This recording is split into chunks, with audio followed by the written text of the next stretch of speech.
فيسيولوجيا وعضويا هي أرق في الخلقة من الرجل، ومعلوم أن الحوض أوسع دائرة من حوض الرجل لحكمة يعلمه الله جل وعلا من حيث الجنين وسعة الجنين وتمكن الجنين. حينما تركب السيارة وهي تقود سينشغل منها الذهن والفكر والعقل، وحينما تجلس طويل الحوض يرتد، وعن طريق الارتداد يحصل ضغط على المبايض. ولذلك تجد في أوروبا خاصة في الأرجنتين، أمريكا الجنوبية والبرازيل والبيرو، تجد هناك نوع من القوانين القليلة التي تحدد من أن تقود المرأة السيارة إذا تجاوزت 35. ولذلك تجد في أمريكا وفرنسا وأوروبا مع المرأة ولدان، مع المرأة 3 أولاد، لا من أجل تحديد النسل، لا، من أجل خلل وظيفي عضوي. أولا أشكركم ولي الشرف أني أجتمع معكم جميعا، فرصة سعيدة لكم جميعا. أولا أنا كطبيب أنا أشكر الشيخ صالح على الاجتهاد، وهذا يعتبر اجتهاد. طبعا الطب لا يعتمد على اجتهاد الشخصي، لأنك تقدر تجلس وتفكر تفكير. الطب يعتمد على دراسات وعلى بحوث. التفكير أنه يشبه البروستات مثل المبايض، لا، يختلف اختلاف كاملا. أولا حوض المرأة زي حوض الرجل اختلاف زي ما قال، نعم بالسعة يختلف، لكن الحوض هذا يحمي الرحم ويحمي المبايض ويحمي الأنابيب. أوكي، لذلك المرأة إذا لم تكن حامل فالرحم جوة الحوض، يعني حتى بعض النساء تقول لك تمسد وتوصل للرحم، هذا كلام غير علمي.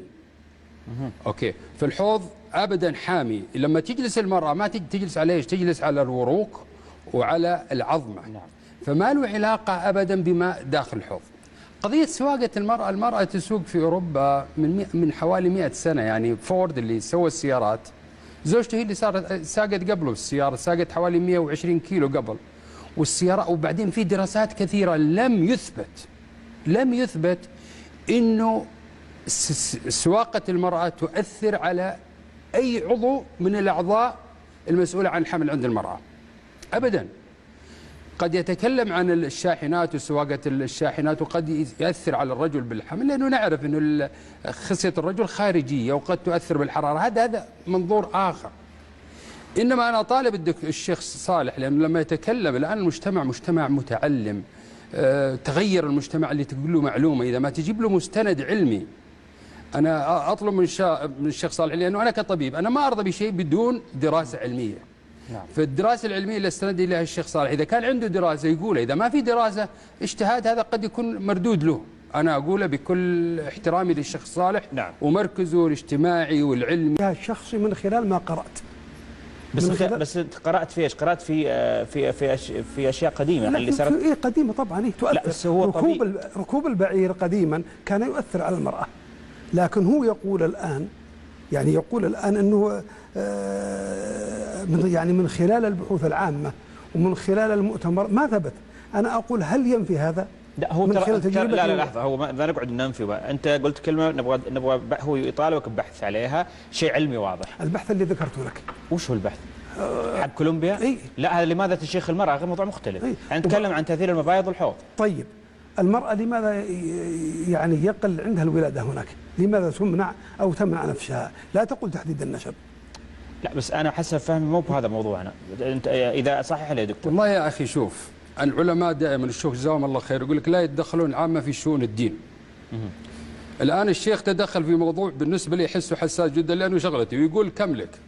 أنا 30 سنة نساء وولادة، دكتوراه ومدرس ورئيس قسم ومتعلم الناس، ثم يأتيني هو يجلس الشيخ الله يجزيه خير ويقول اجتهاد، جالس في البيت يفكر ثم يقول اجتهاد ويترك العلم على جنب، ثم يطلب مني أن أدلل على كلامي. أنا ما قلت شيء، هو اللي قال إن عندنا المبادئ ترجع، جيب لي يا شيخ دليل، هذا علم.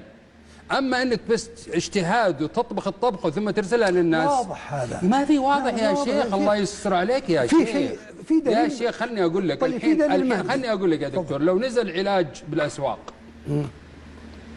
قبل ما ينزل بالأسواق تلقى 70 بحث تمر من مراحل حتى يثبت، حتى نقدر نقول بالجرائد وبالمجلات إنه صار شيء. أنت رحت في بيتك وجلست فنجان قهوة وتمر وقلت رايك. طيب هذا لا مو طيب. لا لحظه يا شيخ، لحظه يا شيخ، لحظه يا شيخ. انا كطبيب لا اقبل هذا، لا اقبل هذا، لانك تشوش على الناس. تقدر تقول والله سواقه السياره ما يصلح مجتمعنا، لم يقبلوا الى الان. البيئه، الشوارع، المواقف، انا ايدك في هذا. اما تروح الغرب كلهم، العالم كله يسوق السيارات يا راجل، يا راجل. الدولة الوحيدة اللي ما تسوق، وليش ما اشتكوا؟ ليش ما في دراسات؟ احنا نلف على الموضوع ويبغى يحرجني وخليه يجيب دليل. ما يصلح النقاش هذا. انا جاي على موضوع اتكلم، ابرر انه كلامه غلط. لما شاف كلامه غلط راح قال لي ايش؟ انه يشخون، المرأة تشيخ في اوروبا وكولومبيا. كلام فاضي، نضحك على بعض احنا. عفوا. طيب لا والله يا شيخ انا صراحه زعلت. انا زعلت والله هنا. دكتور كيف تثقون فيني اني اربي اجيال ولا تثقون فيني اني امسك مقود سياره؟